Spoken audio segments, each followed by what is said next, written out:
Well, thank you everyone for being here. It's been a delight doing this series of webinars. I feel like when I finish this one, it will be safe for me to retire because I will have told you guys everything I know about transit marketing. And you'll have absorbed all of it and I can ride off into the sunset. But in the meantime, we do have one more webinar to do. And over the last 6 months, we have worked our way through what I call the hierarchy of effects. We basically started with how do you build awareness for transit and a positive image. We talked about how to build knowledge using passenger information, how to motivate people and encourage trial ridership through community-based marketing, how to use transit passenger research to understand our riders. And today we're going to talk about improving the passenger experience. And this really gets down to this bottom level of the hierarchy, retaining and building regular ridership. Once people come and try our services, how do we make sure that they keep coming back and that they count on transit as part of their life? So let's start with what is the passenger experience? What do I mean when I use that term? Well, the passenger experience is everything that a person experiences when they use your service or they try to use your service. It starts with really basic things like your website. Maybe they go there for information. Maybe they pick up a passenger guide and look at it. That's part of the experience. Maybe they call and talk to someone or try to make a reservation. Eventually, they go to a bus stop, perhaps to catch a bus. They have to figure out how to pay their fare. They interact with one of your frontline employees, a driver, and they have the experience of being on your vehicles and your facilities. So all of that adds into the passenger experience. All of those elements determine whether someone walks away going, hey, that was great. I really like using transit, or, oh my gosh, I'll never do that again. So that's what the passenger experience is. So the question then is, how do you create a better passenger experience? What do you do to make sure that riders walk away saying, hey, that's something I want to do again? Well, I could boil it down to really just one piece of advice, and that is to think about what is best for your customers. In every decision that you make, think from the customer's point of view rather than from your own convenience or your own system's point of view. And I know that we all have limited resources. We only have so much to work with. We can't do everything we want to do for our customers. But every day we make decisions about how to allocate those resources. And what I'm asking you to do is to think, if you were going to be the one using your services, would you make different choices about how to allocate your resources? So that's kind of the gist of what I'm getting at today. But the fact is that creating a good passenger experience is really an ongoing process. There's a variety of steps in it that are repeated day in, day out. And I'm going to talk about 6 core elements that I consider to be really pivotal to creating a good passenger experience. We're going to walk our way through them.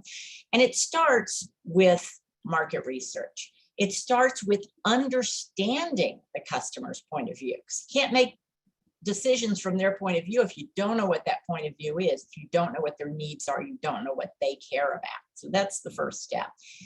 The second is something that you think, oh, that's not marketing, that's service planning.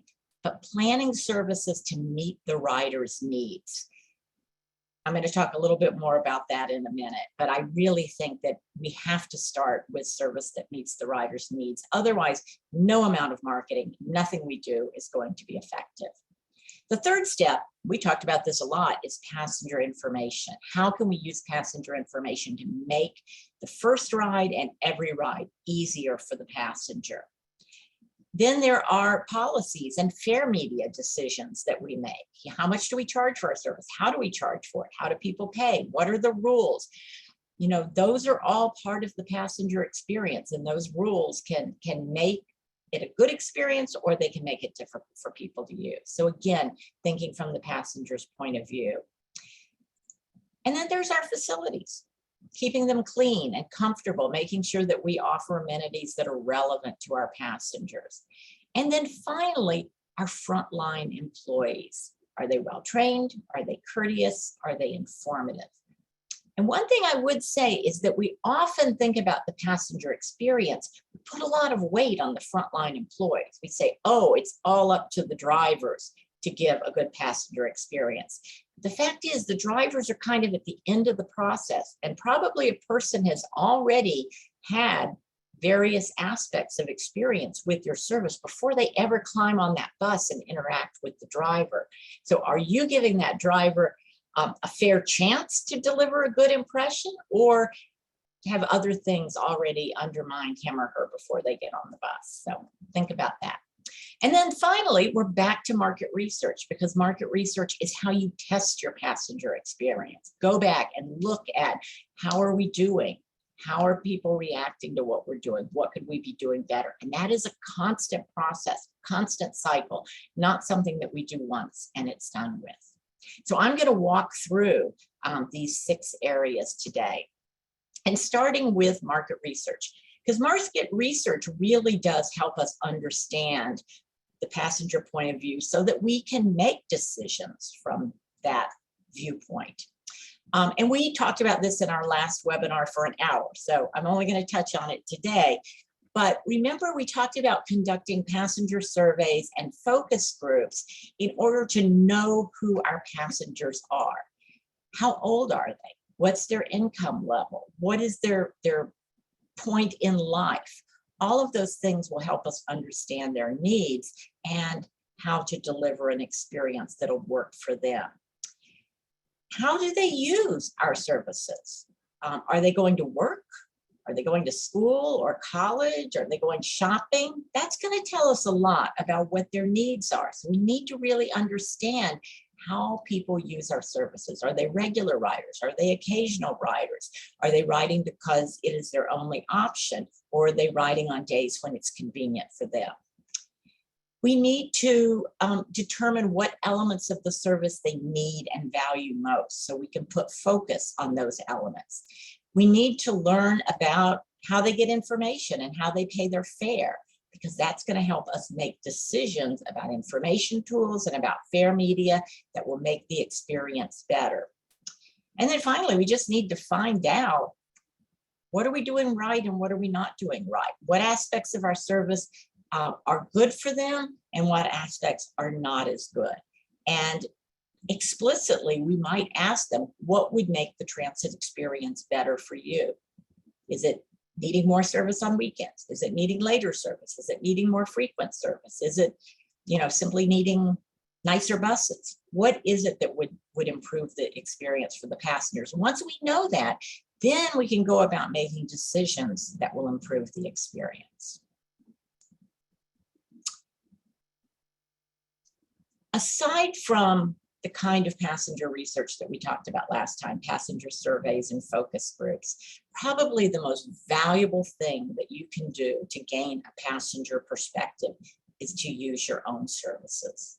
To go out there, ride the bus, and have the experience of being a rider, to see what the ups and downs are. And sometimes that's hard to do in your own system, where everybody knows you, or maybe you only operate demand response service that's for seniors, and so it's not really practical for you to use. But you can certainly use transit when you travel or visit neighboring communities, and you can get that same perspective of seeing what works and what doesn't work, what kind of issues become important to you as a passenger. So I highly recommend that if you want to learn to think like a passenger, be a passenger. Use transit every opportunity that you get. And at this point, Liz is going to bring up a little poll, because I want to find out how many of you have used public transit in the past month. And here you have 3 options. You can say, yes, I've used transit, my own system. You can say, I've used other systems, or you can say, no, I have not. And be honest, this is anonymous, so nobody will know how you answered. And we'll leave it open until we get close to 100%. Yeah.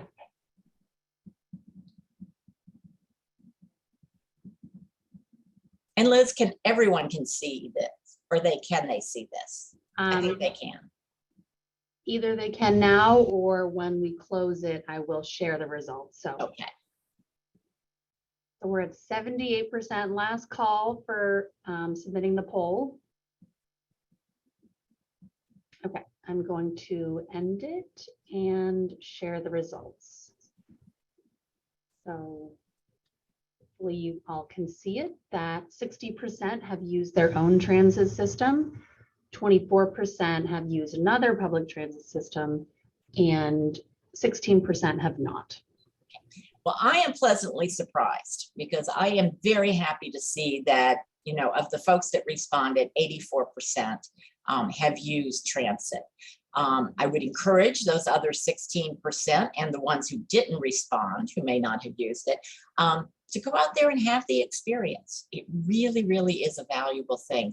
And those of you that have used transit recently, I want you through the rest of the class to be thinking about some stories that you might want to share with us during the workshop session, because you may have things that you experienced or discovered while riding transit that were aha moments that made you think, oh, we could do this different, or we could do this and it would be better, or why don't they do it this way? So I want to hear about those things when we get to our workshop a little later. Okay, so I think you can go ahead and clear the poll and I will move on. Are you still able to see it? I can still see it. Oh, okay. Oh, but I can close it. I just close it. Yeah, I think maybe you close it. Okay. Okay. Great. Okay, so that was, you know, market research, both formal market research and the informal kind that doesn't cost you anything except a little bit of your time. The second thing on my little wheel is service planning. And when I was first in this industry, oh, so many years ago, I strictly did marketing, and that's what I thought my job was. And it didn't take very long before I started realizing, you know, I can only do so much with marketing tools, because if the service isn't meeting the needs of the customers, it doesn't matter how good my ads or my brochures are, they're not going to be effective. And so I started getting my little fingers into service planning and realized that marketing and service planning are truly two halves of the same equation. They're two halves of service development, and they need to work in tandem. Because no amount of marketing is going to sell a product that doesn't meet the customer's needs. And so I encourage all of you that work in marketing to use your market research and outreach findings to advocate for your passengers, to become the passenger's voice in meetings and in decision making.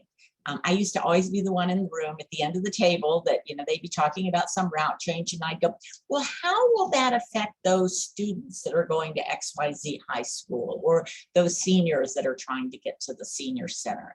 And I really urge you to be that voice, because your riders aren't always there speaking for themselves.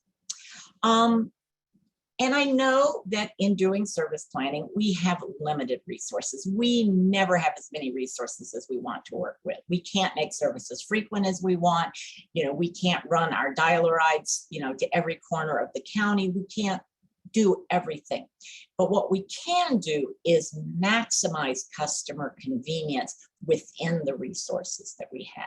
And so that again takes really thinking about, how do we allocate these resources? How do we make it work best for our customers? And we can make decisions based on what is good for our riders, not what is easiest for us or for operations.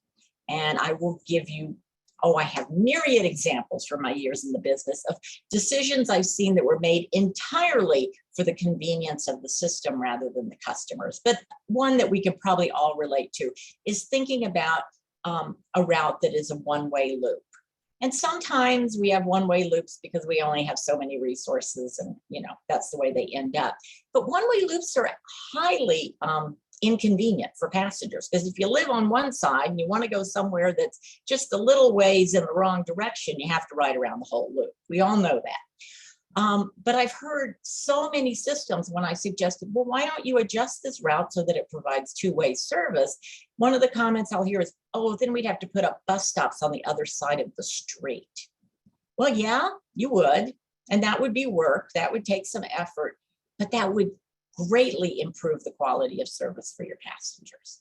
So sometimes we have to make those trade-offs and think about what's good for our passengers rather than just what's easy for us. Market research, service planning, passenger information. We spent 2 whole webinars on this topic. So you know that I think that it's important because passenger information is how we can make using our service easier for passengers, both for first-time riders and for long-term riders. And so I'm just going to do a quick overview of some of the things we talked about. First of all, the fact that passenger information is often the very first component of the passenger experience. It's the first way in which passengers interact with your system. It's the directions for using your product. So it is a core element of your service. So our passenger information needs to answer riders' questions at each step in the trip. Where can I go on transit? How do I get from here to there? How often does it run? How do I make a reservation? How much does it cost? How do I pay? Am I in the right place? When will it come? Is it on time? All of those questions are in a passenger's mind. And if those questions are answered, that passenger is going to be more comfortable. They're going to have a better experience than if they're wondering the whole time about what's going to be next. So for new riders, we want to do a few things. We want to inform and educate them, of course, because they haven't used transit before. They don't know anything about it. But we also want to reduce confusion and uncertainty. We want to, get rid of some of the anxiety that comes with doing something new. And we want to make it easy from the very first time they ride for them to use transit. And that means on our website, make sure that right up front, we give them tools like a trip planner, like maps and schedules, that we put the information right there so they're not having to spend a lot of time digging for it. It means, and that's true if you operate demand response service as well as fixed route. You may not have routes and schedules, but you can still put that important information up front. How do I make a reservation? When will it run? Where does the bus go? For fixed route services, it also means letting them know that they can plan trips in Google Maps. Google Maps are something that most people are already familiar with. And if we can say, hey, you can take something that's already familiar and use it to ride transit, that's a good thing. That's a way of reducing that confusion and anxiety. If we are expecting people to use printed information, we can make sure that that printed information is user-friendly, that it's not a 32-page user guide that we expect them to read through looking for those nuggets of important data, but rather that it is a simple little brochure that 1, 2, 3, 4 takes them through how to use our service. And then finally, when they get to the bus stop, we can make sure they know they're in the right place with a bus stop sign, maybe with a QR code so they can get more information, or with an information panel that tells them when the bus is going to come, again, to reduce the anxiety. Now, for our regular riders, they already know how to use the service, but they're going to be coming back to our passenger information regularly, looking for quick access to tools that make riding easy, because maybe they're making different trips, they're going different places, and they're going to want to know about alerts and updates when things change, because they're relying on transit. So, again, making sure that we've got trip planners and tools right up front, things like lists of schedules that are easy to access. But it also means making sure that our website is accessible. So if people are sight impaired and they're using screen readers, that it's accessible, that making sure it is mobile responsive, because I told you before, most riders are looking at your website on their phone. And so mobile responsiveness and having a website that works on a smartphone is critical. And then also just making sure that, we give them the option of printing out PDFs that they can print out, because some riders do like to take hard copy with them. It means providing them with real-time information and reservation apps. These are things that, you know, ongoing riders are going to use to make transit work for them so that they can count on it. And then finally, you know, just giving them the option to sign up for alerts so that if you do change something, or if there's something goes wrong, if you're going to detour, that you can let them know about it, that they aren't surprised. All of those things are going to improve the passenger experience. So that was my quick overview of passenger information. And if you want to dive deeper into that topic and you weren't in the earlier webinars, I know Liz has got them both up on the website. So the next area that I want to talk a little bit about is about fare policy and fares and fare media. And what I want to urge is when you think about fares and you think about fare media and how you sell them, think as if you were the one paying the fare, as if you were the one that, you know, suddenly was going to use transit and needed to pay the fare. What would be reasonable to you? If you were a long-time rider using the service as your primary mode of transportation, what would work for you? And there are really, you know, kind of four things that I think we need to think about when we think about fare policy decisions. The first is fairness. It's just things like, I'll give you an example. If I am a person who makes short trips on the bus, you know, just down to the grocery store and back, but I'm not able to walk, I need to use transit, but they're just trips that take a few minutes. And you have a fare policy that requires me to pay in both directions, that I can't round trip on a transfer, even though my whole trip is going to happen within an hour. I'm going to feel like that's unfair compared to somebody who can ride 20 miles for that same fare. Okay, so that's an example of fairness, of how we might think about that. Affordability, the upfront cost of the pass versus the cost of a fare. For many people, you know, a monthly pass, it's a great deal, you get a big discount. For other people, a monthly pass, the price of a monthly pass is just outside of the realm of possibility, that they are not going to have that much money up front or be willing to risk the money up front. So you need to think about things like that. Ease, how easy is it to buy your fare media? Practicality, how practical it is for the rider and for the driver. You know, you want to make it easy for everyone. So those are the kinds of decisions to think about. And so I'm going to walk through some of the specifics. So let's talk about fare media, the types of media that you offer. You want to match your rider's needs and incomes with the type of fare media that you offer. So for example, occasional riders, they don't want to buy a time-based pass because they're not going to get their value out of it. But they might like to buy a set of trips. You know, they might want to buy 10 trips or 20 trips that never expire, so they can just have it in their wallet, not worry about change, all of that stuff. On the other hand, your commuters, you know, who are using the bus to go to college or to work and using it day in, day out, they might really like a monthly pass because it would offer them a significant discount, and it's a good deal. But you may have other commute riders who are commuting to, say, service jobs. Maybe their schedules aren't as regular. They don't ride the same number of days every week.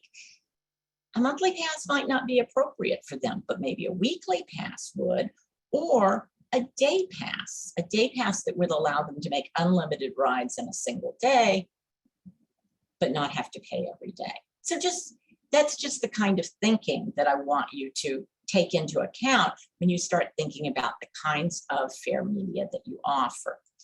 So you might have punch passes, you might have weekly passes, you might have day passes. You know, there might be different kinds of passes that are appropriate for different kinds of riders.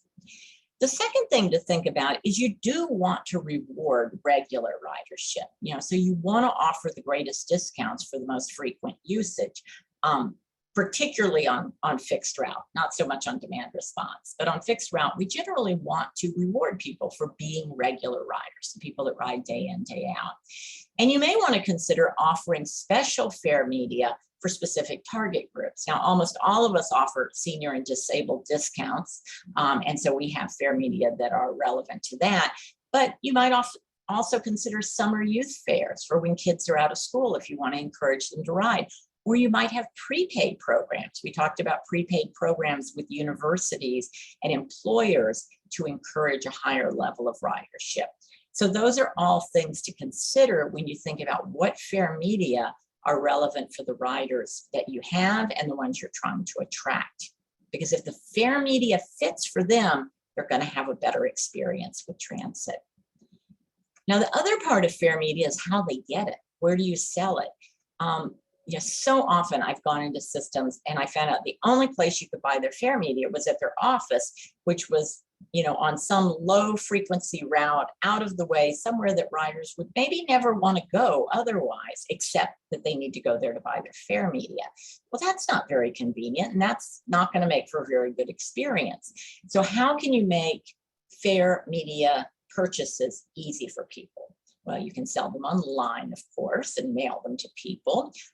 You can accept credit or debit cards on your buses or at your major stops where people can buy fare media using a credit card. You can have reloadable fare cards, but those programs tend to be kind of expensive to put into place. But more and more systems are turning to mobile fare apps as a easy way for people to pay their fare, both for demand response and fixed route services. It avoids the whole issue of exact change. It's more convenient for riders and for sponsors who are paying the fare for someone else because they can simply push the fare to their phone. It has a whole host of possibilities of advantages. You don't have to deal with fare sales outlets to the same extent. You deal with, one organization, whether that's Token Transit or Masabi or whoever is offering the mobile payment. And a final advantage it has is that it allows for fare capping. And some of you may be familiar with fare capping, some of you may not, but this is going back to that issue of fairness and equity. One of the things that I've known ever since I was early in this industry is that the lowest income transit riders pay the most because they generally pay one ride at a time. They don't have a lot of money to buy a pass. They don't always know how often they're going to ride. And so they generally just plunk money into the fare box, which means they end up paying a full fare, no discounts, unless they're getting a discount because they're senior or disabled. Mobile fare payment platforms make what is called fare capping possible. And I first heard about this maybe a decade ago when I saw a presentation by one of the founders of Token Transit. And I thought, oh my gosh, this is what I have been looking for, a way to make transit fairer for our most regular riders. And what fare capping does is when someone's using a mobile app and they're paying one ride at a time, not knowing how frequently they're going to ride and not wanting to put a lot of money in up front. When they hit a threshold for a time-based pass, it converts their payments to that pass. So if they're riding during a day, say, and when you hit you've paid 4 fares, you've paid for a day pass, it would convert to a day pass. And at that point, they would ride free for the remainder of the period. The same thing for a weekly pass or a monthly pass. And so it would allow people who pay a ride at a time to get the same discounts that people that are able to afford to pay up front get.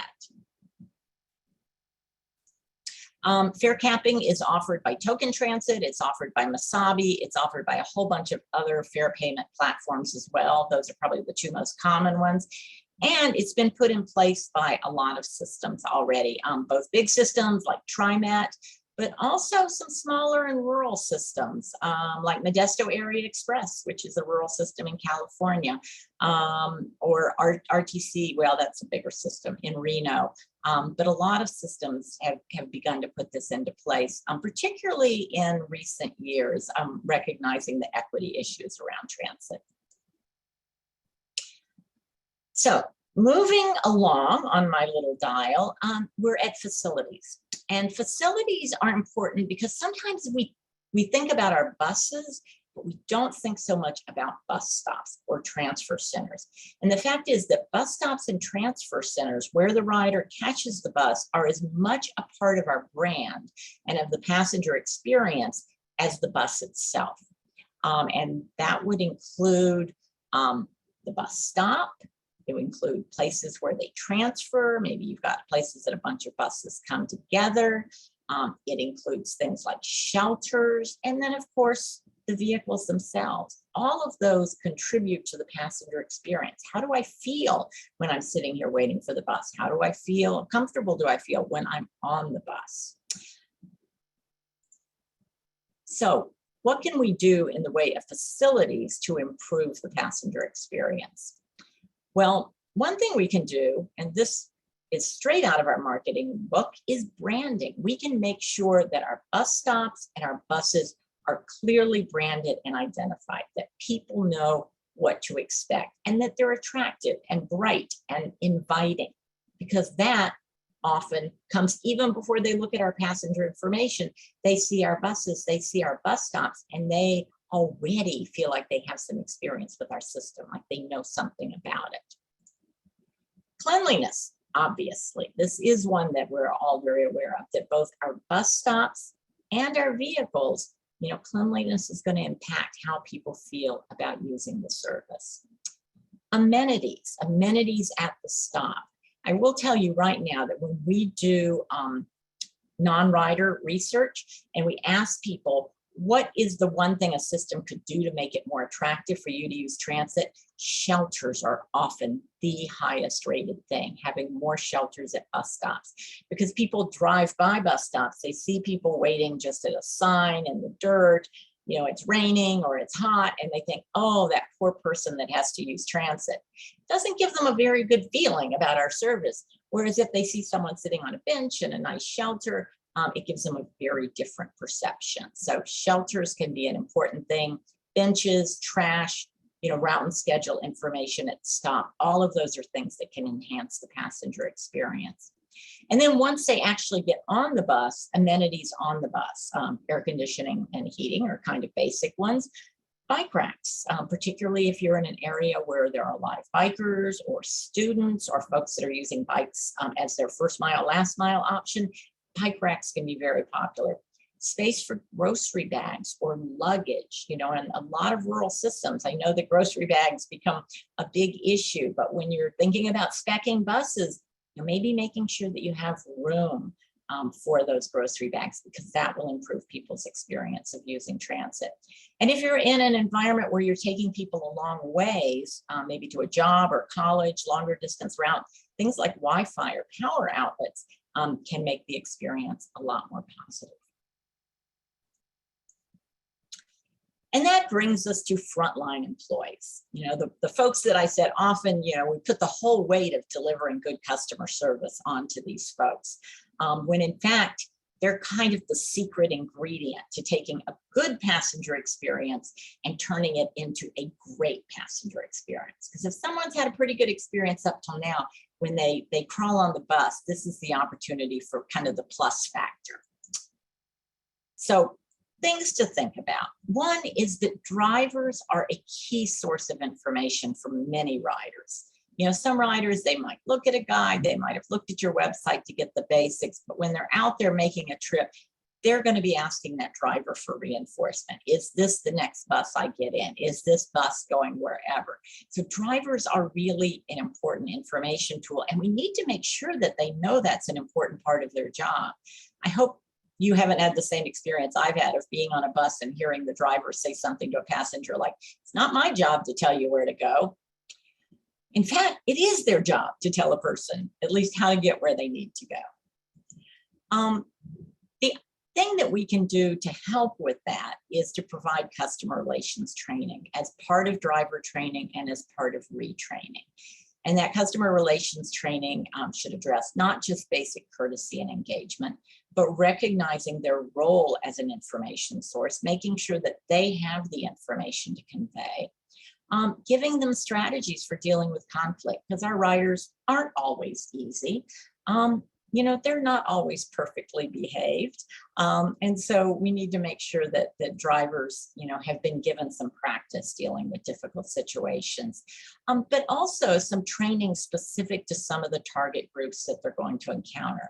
So if someone is going to be driving a route where they encounter a lot of persons with disabilities, either physical or cognitive, obviously training them to understand how to work with folks with physical or cognitive disabilities is critical to them doing their job well and to giving the passengers a good experience. They're going to be driving a lot of non-English speaking passengers, giving them some tools to work with, you know, maybe some little cards that have specific phrases on them that they can use to help communicate with people, or little flashcards that they can show to people, you know, helping them with that. And then finally, youth. I mean, kids can be difficult, especially if you have to drive a route full of middle schoolers. You know, so making sure that they have some tools, some strategies for de-escalating situations, or simply talking with young people.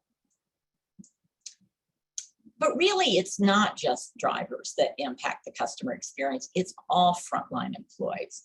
And generally, a piece of advice I always have given in the past is to hire people with the right attitude in the first place. You know, to hire people that are coming from customer service jobs, or, you know, working in restaurants, or doing jobs where they're used to dealing with people, as opposed to hiring truck drivers who have good driving skills, but, you know, really don't want to talk to anyone.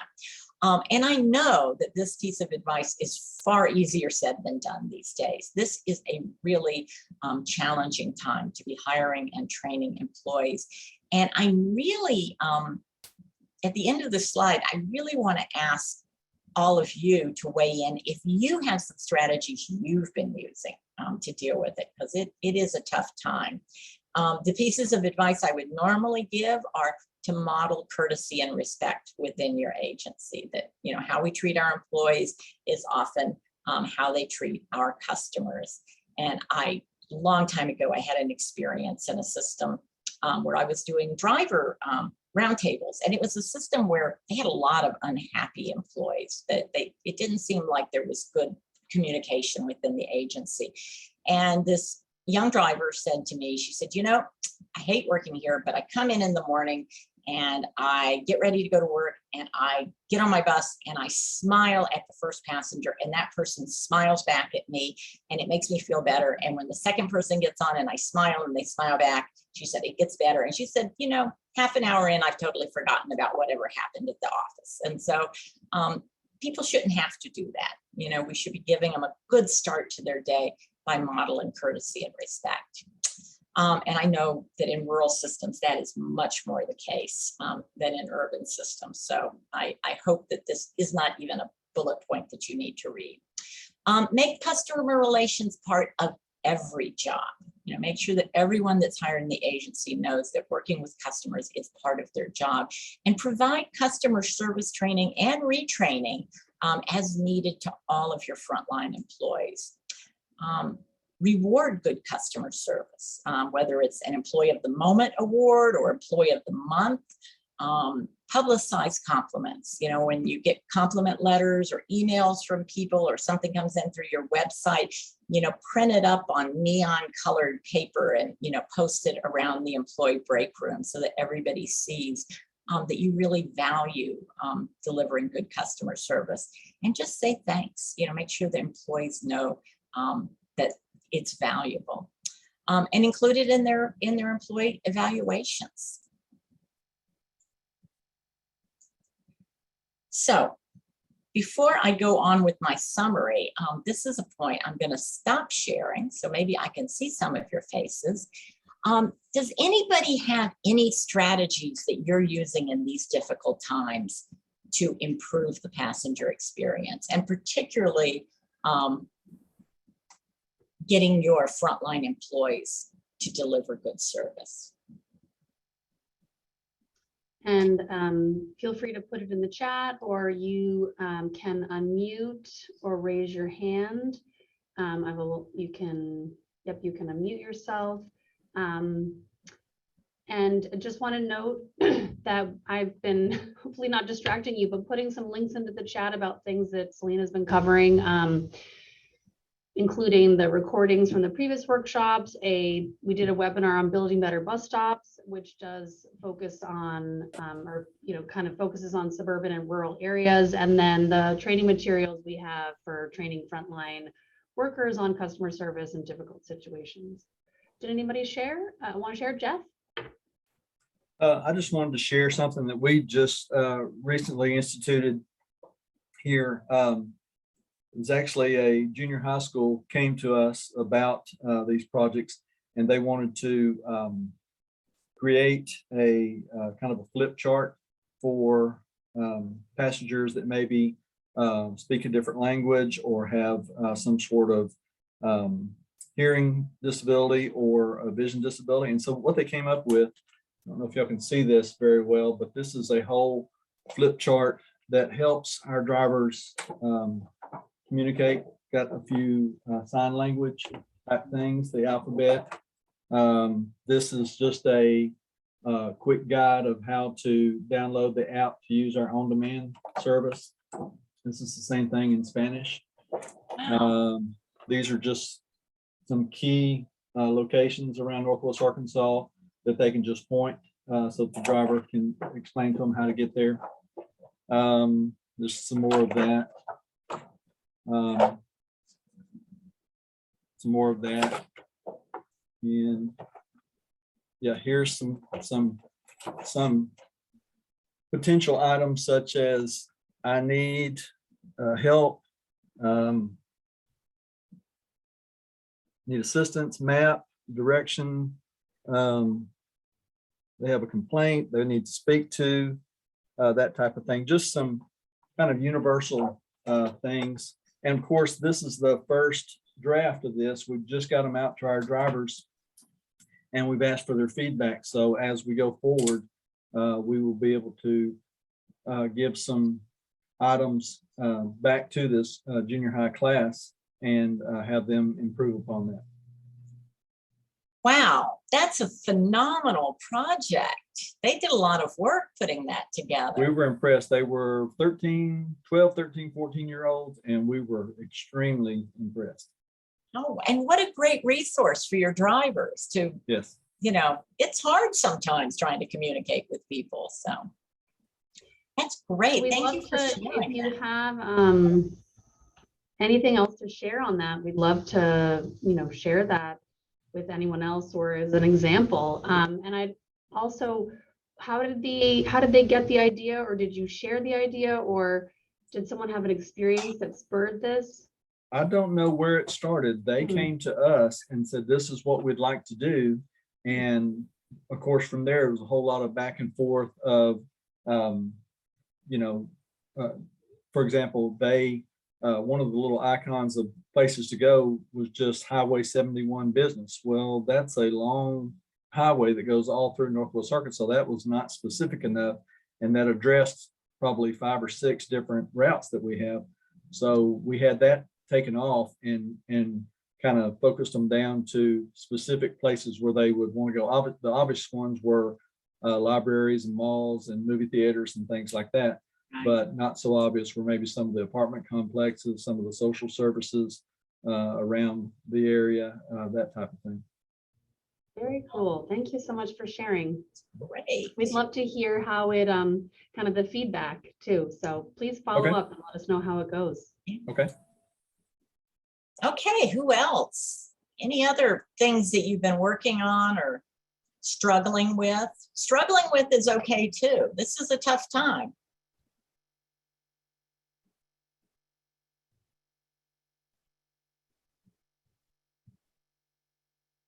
Okay. I can share from our agency if that's okay. So we've had some issues with some middle schoolers. It's kind of interesting you mentioned that because we work with a school district we have a partnership with. And so we recently had a meeting with their director of transportation, and we're going to work together to make sure that the policies implemented on their buses are also implemented on ours. And so kind of that cross training between the two is something that we found to be that we are hoping to be at least helpful in the future. Also, we are hosting a training for all of our staff coming up, and we're doing a de-escalation training with our local police department. So we're hoping that those things will help to provide more knowledge to our drivers and really improve some of the things that we've seen that can sometimes be complicated when you're in that front-facing role. That's excellent, because it's good for your drivers, clearly, to have these tools to work with, but it's also good for your other non-problem riders, because they don't want to be caught in the middle of these sorts of conflicts, and they don't want to see things spinning out of control. So kudos to both of you for these efforts. Anybody else?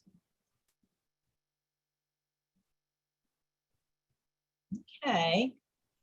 Well, we're going to come back and ask you again in a few minutes. So, but in the meantime, I will go back to sharing.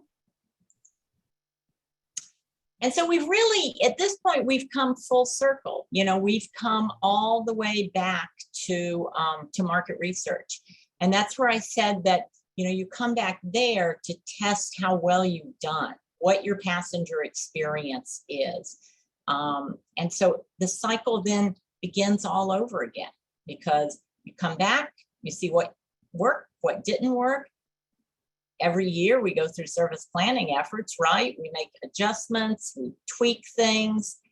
We have to adjust our passenger information. Maybe we look at our fare policies, and it all goes around and around. So I'm not saying that delivering a good passenger experience is an easy thing. It is not an easy thing. It is hard work day in, day out, but it is what will retain our riders. We'll make sure that we have a good base of ridership and that we are meeting our mission in the community. So if I think about it, I can kind of boil it down to 4 steps to improve your passenger experience. If you just kind of did these 4 things, you would probably be better off. The first one is test your experience. Make sure that you're out there looking at your riders, looking at your service, thinking about how well things are going, what's working and what's not. The second is that thing I said at the beginning, which is think like a passenger when you're making decisions about services, about facilities, about fares and policies, about everything that you do, every decision you make. Stop and think, okay, if I was riding the bus, how would this impact me? How would I make this decision if I was a bus rider? And recognizing again, that you only have so many resources to work with, but we do have choices about how we allocate those resources. The third is make customer service and information part of every employee's job. When everyone comes in, when they get that initial training, make sure that, okay, you might work in accounting. You might not be the person that's generally talking to passengers, but the day may come, you may pick up the phone and it may be a passenger. And the day may come, you have to make decisions about where to sell our fare media. And we want you to think like a passenger too. So everybody has a role. And that's number 4, is that recognize that every department plays a role in the passenger experience. Planning, of course, does, because they decide what the service is. Marketing and IT do, because they are in charge of the passenger information. Facilities and maintenance, they determine whether those buses and bus stops are clean and maintained. Operations, well, that's the core, that's the heart of our business. Those are the folks that are out there delivering the service, and the customer service people as well, the folks that are taking reservations and are answering the phone back in your office. Every one of these departments plays a role in delivering a good passenger experience.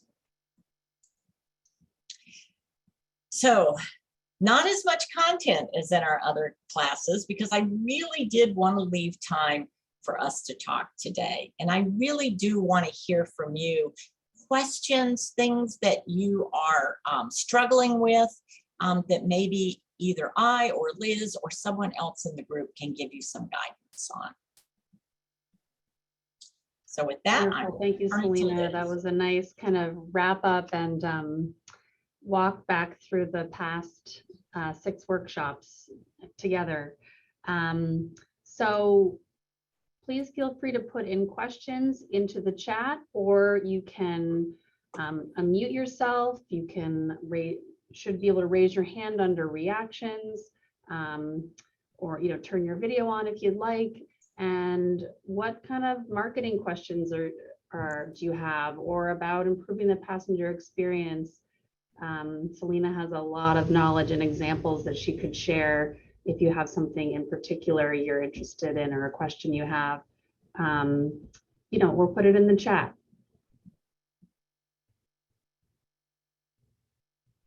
Are any of you using some of the FAIR media that she spoke about, or apps? Or what is your process of using the feedback you get from the research you do through surveys or focus groups? Or what are your marketing goals that you have that are why you're here today? If anybody wants to share, and I can, I'm going to turn off the recording because I think we'll have a couple slides that just share about some upcoming events, but I think we'll turn that off. And I have a